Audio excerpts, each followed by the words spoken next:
Ino, anong ginawa mo sa mga anak mo? Nag-aamok at halos nawawala sa sarili. Umalis ka dito! Nay! Huwag kang lalapit, huwag kang lalapit.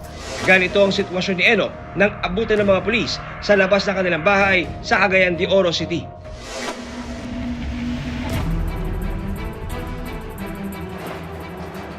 Sa isang video mula sa Cagayan de Oro City Police Station 8, makikita ang patuloy na pag-aamok ni Enoch. Pare, ano problema natin? Hindi naman kaya ito na istoryahan. Ano ba? Ano ba kasi ang nangyari? Iniwan ako ng asawa ko. Itong mismong lugar na ito, hawak niya yung scene, itong plain sheet na to, ginawa niya sang parang shield niya para hindi siya mahuli. Paano nga ba humantong sa ganitong tagpo ang kanilang pamilya? Sa pag-iimbestiga ng mga otoridad, napag-alaman na 3 araw nang hindi kumakain si Enoch. Dito pa. Dito na lang. Sinong kasama mo? Kapit mo yun, oh! Sanas na ako uuwi. Ano ba hindi mo maintindihan doon?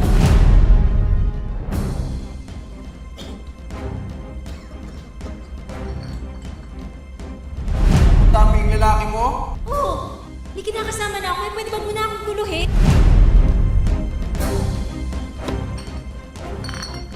Prior ng insidente is uminom na ito ng packet yung liquor, pero hindi daw ito kumain ng almost 3 days. Kasi yung inutang nila na 10 kilong bigas ay hindi nabuksan, hindi na nasaing.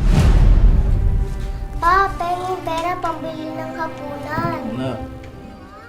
Ayon sa ama ni Enoch na si Mang Nato, napapabayaan na raw ni Enoch ang trabaho maging ang kanyang mga anak dahil sa matinding pag-iisip.